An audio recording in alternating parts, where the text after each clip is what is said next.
Bonjour et bienvenue dans cette nouvelle vidéo. Avec la guerre des chaînes payantes, c'est la joie pour tous les auteurs de fantasy en particulier. Neil Gaiman avec De bons présages, American Gods, qui vend des fortunes à des opérateurs divers et variés de diffusion payante. Et pareil pour George Martin, avec Game of Thrones, etc. Alors, en fait, vous avez remarqué que, depuis d'ailleurs Star Wars, tout ça engendre plein de pognon au niveau de ce qu'on appelle les produits dérivés. Game of Thrones, succès mondial, patin couffin, etc. Qui c'est qui s'est mis sur le coup? C'est Fender, et ils ont fait en particulier 3 magnifiques guitares, très honnêtement, à la Custom Shop, parce que les mecs là-bas sont hyper doués. Donc une partie de ces guitares a été faite à la CNC, c'est pour ça que ça m'intéresse aussi, ça m'a beaucoup intéressé aussi. Et puis après, ils ont fait de la promo en invitant des guitaristes à jouer le thème de la série. Enfin, vous connaissez, vous avez sûrement vu ça sur YouTube. Alors là, j'ai appris, c'est quelqu'un qui m'en a parlé, qu'il y avait une suite à Game of Thrones. Allez, on remet une couche, on refait un peu de pognon.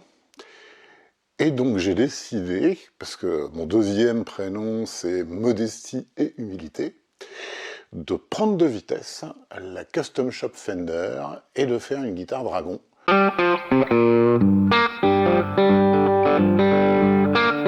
Alors Nico Dogvolox, il a maintenant une mini-usine, la DVC Prosper, longue vie à la DVC.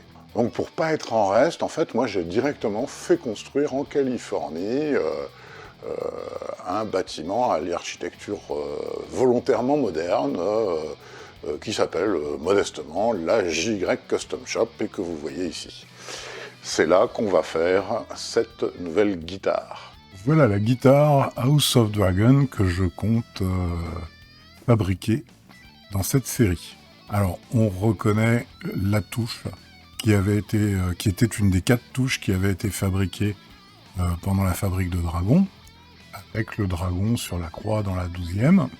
On fera un corps creusé, une table en ébène, et on fera un filet et les caches de humbucker, aussi en résine, dans les couleurs du dragon, pour rappeler les couleurs du dragon sur le manche.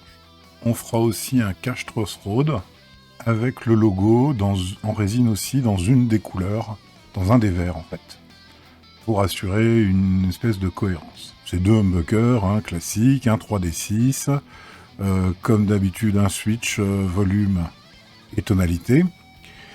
La partie amusante, c'est que la table en ébène va non seulement être bombée, mais elle va être texturée.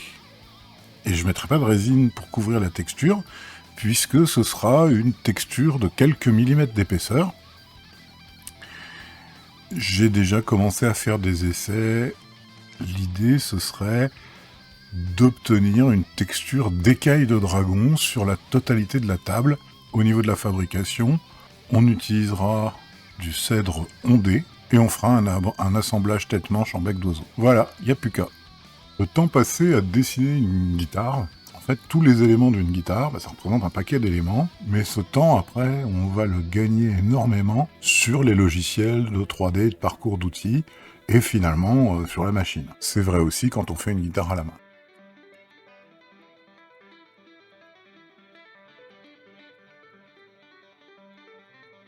Après avoir monté cette vidéo, je l'ai regardée et je me suis dit, tiens, tu viens quand même de pondre la vidéo la plus soporifique de toute l'histoire de YouTube. Alors, ça demande des explications avant que vous zappiez.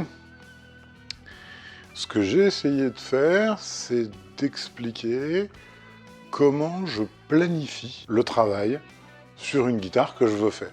Et vous voyez, cette fois-ci, c'est planifié, c'est pas planéité. En fait, c'est de la méthode, et je vais vous décrire en fait la suite des opérations que je compte effectuer dans les différents épisodes jusqu'à ce qu'on obtienne une guitare finie. Cette méthode, en fait, ce sont ce qu'on appelle les gammes de fabrication dans l'industrie. c'est-à-dire la liste des opérations. Si on combine ça avec la nomenclature, c'est-à-dire les différents composants dont on va avoir besoin, ben on obtient le mode de production, en fait, et ça a un intérêt, c'est que ça permet, en mettant des chiffres, de calculer, en fait, le prix de revient d'une pièce, d'un sous-ensemble, ou de la guitare complète. Alors c'est plus compliqué avec la guitare complète, mais de la guitare complète. Pour les hobbyistes qui me regardent comme vous et moi, de toute façon, on compte pas notre temps, c'est pas vraiment le sujet, mais pour tous ceux d'entre vous, et je sais qu'il y en a qui envisagent de changer de carrière, hein, d'en faire leur métier, ou simplement de professionnaliser ce qui était un hobby, calculer des prix de revient, bah, ça a un vrai intérêt quand même. Pour les autres, bah, ça permet aussi de savoir globalement quelle est la marge sur une guitare de fabricant, ou quelle est la marge sur un kit qu'on essaye désespérément de vous vendre à 1500 boules. Voilà la liste des opérations d'usinage de la Custom Dragon, et l'ordre dans lequel je vais le faire. On va commencer par s'occuper du cache truss rod, une plaquette d'ébène de 3 mm d'épais, une fraise de 2 mm droite, on fait les petits trous qui correspondront aux vis, on dégrossit le logo avec la même fraise, on détourne notre cache truss rod, et on monte une fraise de 0,5 pour faire la finition du logo.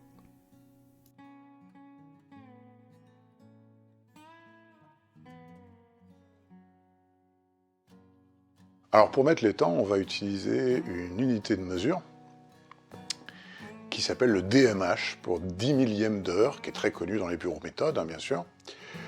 Pourquoi? C'est tout simplement parce que 10 millièmes d'heure, c'est beaucoup plus facile de faire les calculs qu'en base 60 heures, minutes, secondes. D'ailleurs, c'est pas les ingénieurs qui ont inventé le DMH, hein. Les révolutionnaires, pendant la Révolution française, dans leur folie de création du système métrique et de tout passer en base 10, ils s'étaient aussi intéressés au temps. Alors on se souvient du calendrier, Brumaire, Ventose, etc.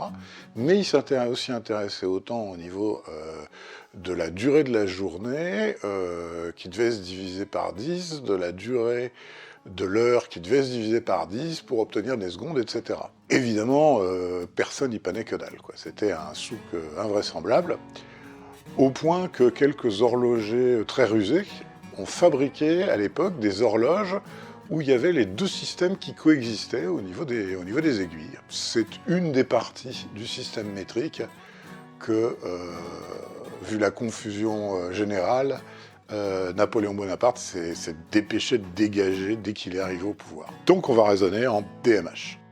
Avant de continuer à parcourir ma méthode, je vous propose de faire une petite pause et puis de voir un petit peu, à la fin, d'un point de vue à la fois composition et prix de revient. Alors il nous faut de l'ébène, on a besoin de 0,0002 m3 pour faire une plaquette. On aura besoin d'époxy, de pigment. On fabriquera 5 centilitres en rajoutant 1 g de pigment. Et on aura besoin de 3 vis. Ça, c'est ce qu'on appelle une nomenclature. Si jamais on remplace tout ça par des prix de revient, donc la vis c'est 2 centimes, pièce, l'ébène c'est 40 000 € le mètre cube, faut pas rêver. L'époxy c'est hyper cher, c'est 60 € le litre, et les pigments c'est 200 € le kilo. Mais bon, on en utilise finalement très très peu. En remontant tous les coûts, on arrive à un coût matière de 3,34 €. Si on reprend notre nomenclature et que cette fois-ci on met nos gammes, donc évidemment pour obtenir la plaquette, il y a de la découpe, collage sur le MDF, du rabotage à 3 mm, là il y a du mélange, là il y a du remplissage, et puis en finale, évidemment il y aura du ponçage, et ça c'est notre gamme qu'on vient de voir. On peut valoriser ça en 10 millièmes d'heure. Ça correspond peu ou prou à 5 minutes. Ici, on a évidemment le double 10 minutes pour pouvoir simplement découper, etc., etc. Et si on applique un coût de main-d'œuvre chargé de 30 € de l'heure, et qu'on calcule le coût de notre workbee, une workbee équipée avec les outils, c'est 2000 €, jeu de fraises et puis une broche, hein. Pas juste une affleureuse, une broche, c'est 2000 €. Et la durée de vie estimée, parce que j'ai la mienne quand même depuis un certain temps, c'est au moins 10 000 heures. Ça nous amène en fait un coût de la CNC de 20 centimes de l'heure. Si on applique ça à nos DMH, on obtient 11,55 € de main-d'œuvre en plus et seulement 6 centimes de CNC. La conclusion, c'est que le prix de revient de ce cache Crossroads, c'est un peu moins de 15 €. Que l'ébène, bien que cher, n'est vraiment pas le problème. Au niveau matière, le problème, c'est le coût de l'époxy. Et bien entendu, mais vous vous en doutiez, que la CNC, c'est rien du tout aussi. La main-d'œuvre représente plus des 3/4 en fait de ce prix de revient. La tête, on prend une plaquette de cèdre ondé, puisque le manche sera en cèdre ondé de 15.3, pour avoir un petit peu de marge de ponçage. Fraise de 6 mm droite, on fait la mortaise qui est inclinée. Les trous des mécaniques. Le détourage. Et avec une fraise hémisphérique, on finit la mortaise pour qu'elle soit parfaitement ajustée. Enfin, on fera la poche sur seulement 2 mm d'épaisseur, dans lequel viendra s'insérer le cache Crossroads.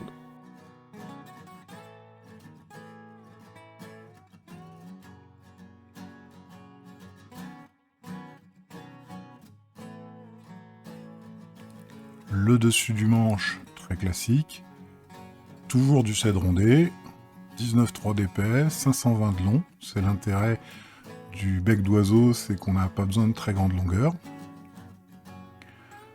Les cavités carbone, 9 mm de profondeur.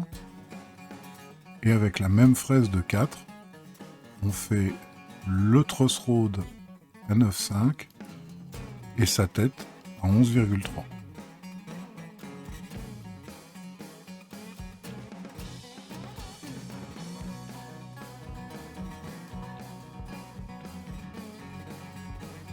On retourne notre manche, on fait le détourage sur 20 mm, on fait le dégrossissage du manche, et on fait la passe de finition pour avoir le rendu. On voit ici en fait tous les profils qui vont nous permettre de modéliser le manche.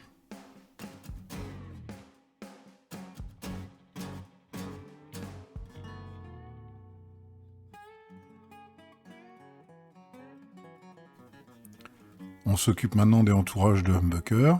Comme je compte en refaire plusieurs de cette forme-là, en fait, je vais faire des gabarits en PEHD, donc 3 mm. On détourne avec une fraise de 2 mm.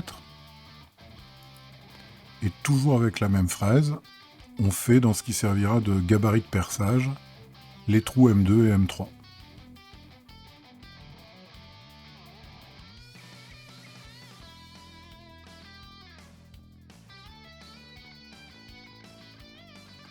La contreplaque de contrôle qui viendra à l'intérieur de la guitare.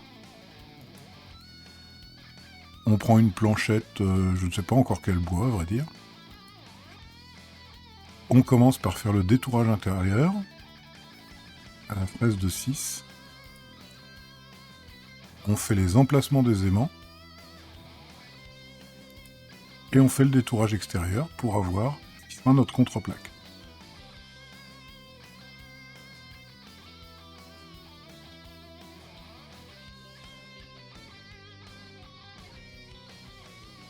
Le dessous du corps. On va prendre du Kaya. J'ai besoin juste de 30 mm d'épaisseur. On va détourer avec la petite fraise de 0,5 notre future plaque de cavité de contrôle et on va la détourer sur 3 mm et demi seulement. On va faire les cuvettes pour les vis, avec le profil qui va bien. On va dégrossir à la fraise toujours droite les chanfreins, les 2 chanfreins de confort. On va fraiser l'emplacement des œillets qui seront au centre des cuvettes. On va faire la finition des cuvettes avec la 6 mm hémisphérique et on va en profiter pour faire la finition des chanfreins de confort. Et finalement, on fera des trous de 24 mm de profondeur qui seront les emplacements des vis pour la jonction corps-manche.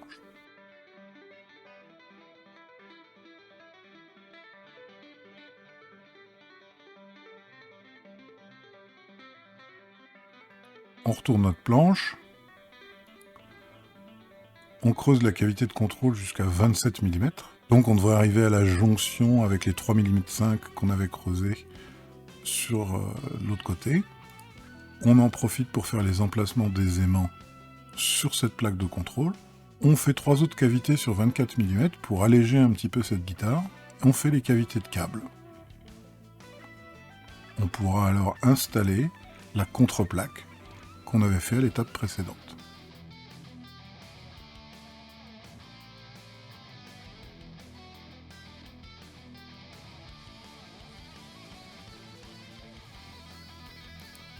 On collera notre plaque d'ébène, si bien qu'on obtiendra 42 mm, elle fait 12 mm. Et on commencera par faire un filet sur 6 mm de profondeur, large seulement de 2 mm, qu'on remplira d'époxy verte. Ensuite, on fera le bombé et le texturage du dessus, et on montera une 1/8 de pouce hémisphérique pour faire la finition du texturage.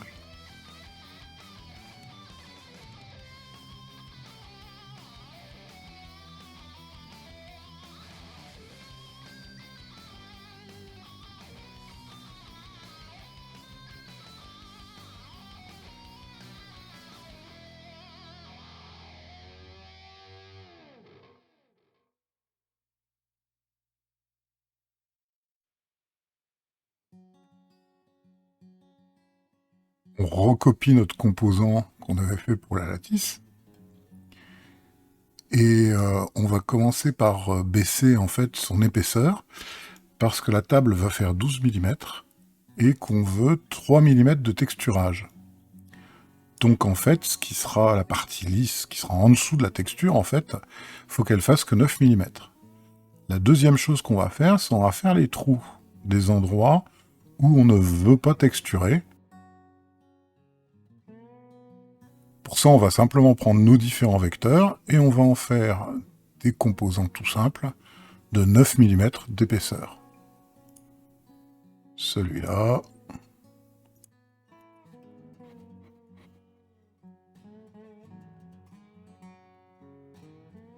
Comme d'habitude, il nous les met au-dessus. Donc on les prend. Soustraction. Ils sont en dessous. On sélectionne aussi notre base. Un bake. Et voilà notre base nue de travail pour la texture. On va exporter ça en STL.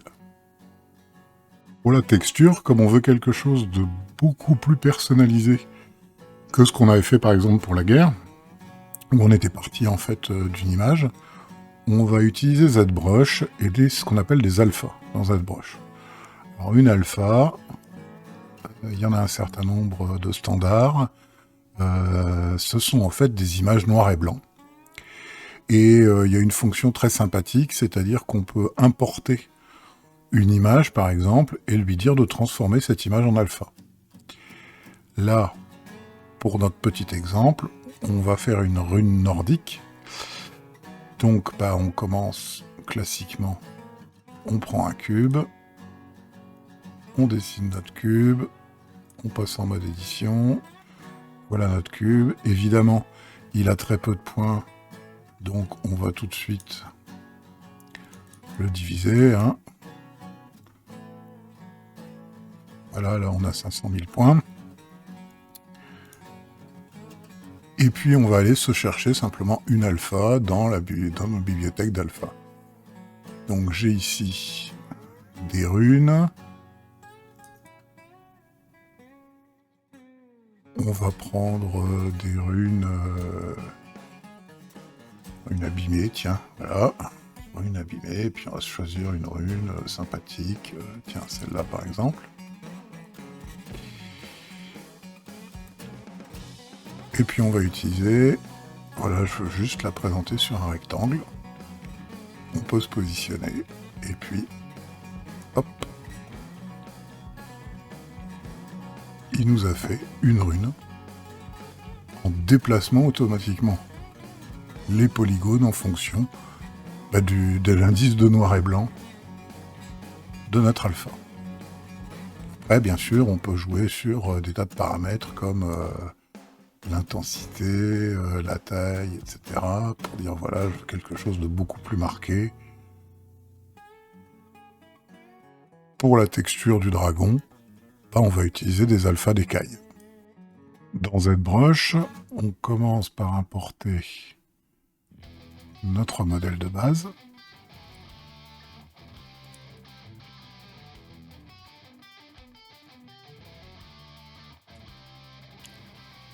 Que voilà.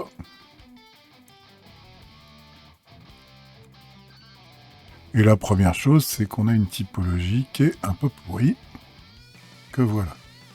Donc, c'est pas grave. Géométrie. Dynamesh.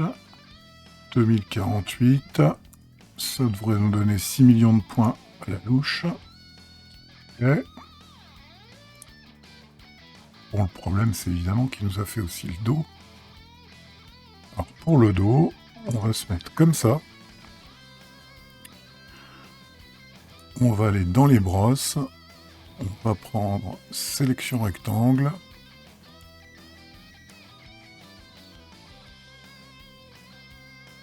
Et on va garder que le dessus. Comme ça. On a toujours 6 millions de points, mais maintenant on a divisé quasiment par 2. Donc toujours dans géométrie, modifier la topologie, et on détruit ce qui est caché. Et là on a bien 3 millions de points, ce qui est tout à fait gérable. Alors on va peut-être prendre une autre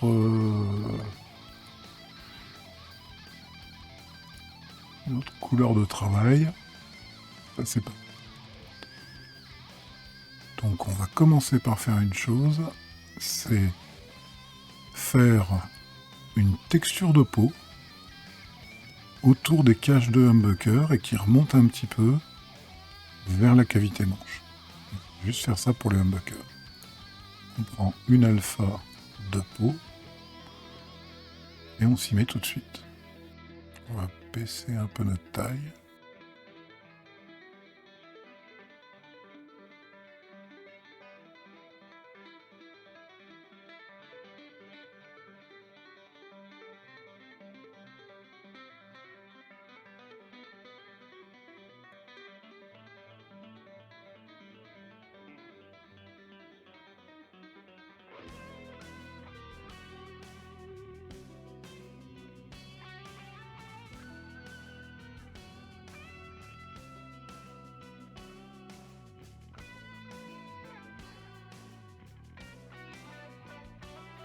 On prend notre brosse à écailles, vous avez vu qu'il y a plein d'écailles disponibles, et puis on va commencer par faire une dorsale qui va parcourir notre table.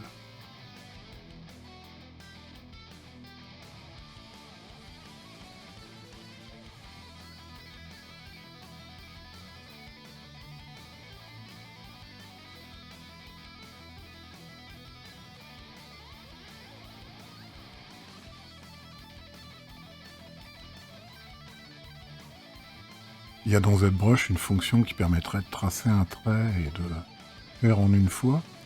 Mais le problème, c'est qu'on va avoir trop de régularité. Et là, le but quand même de cette texture, c'est qu'elle ait l'air le plus organique possible.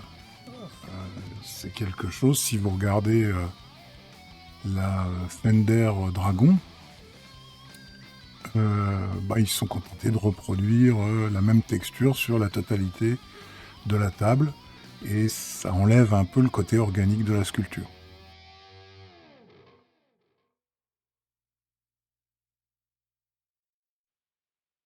Voilà notre dorsale.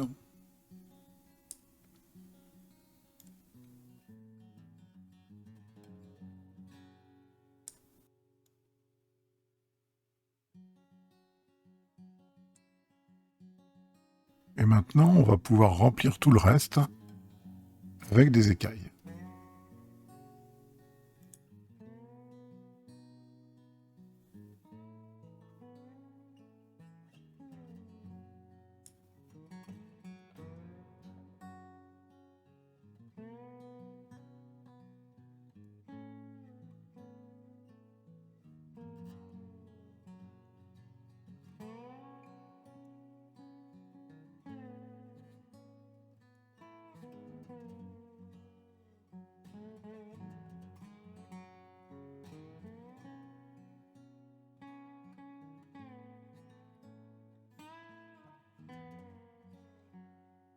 Quelques heures plus tard, on a une texture.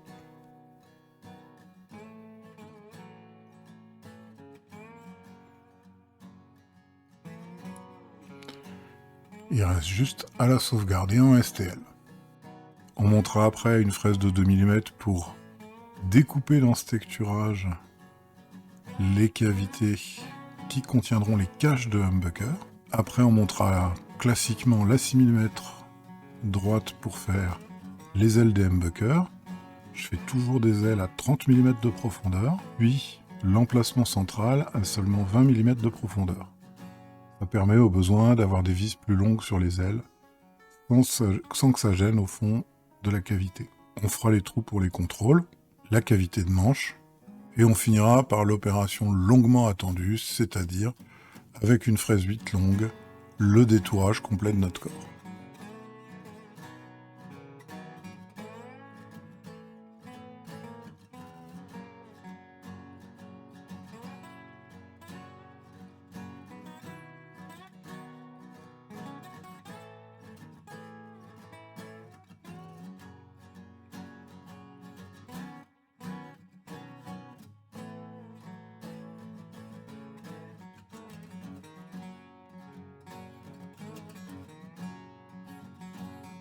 Le premier épisode parle beaucoup de conception, mais c'est quelque chose que je me plais à dire et que j'ai déjà dit plusieurs fois, en particulier quand vous faites des guitares à la CNC. Chaque minute passée sur l'ordinateur, c'est parfois des heures de gagner à l'atelier. Donc il fallait passer un peu de temps à la conception. J'espère quand même que cette vidéo vous a intéressé et amusé. Bien entendu, bon, c'est le dimanche, mais bien entendu, vous vous abonnez, vous mettez la cloche, vous likez, vous partagez, le plan total.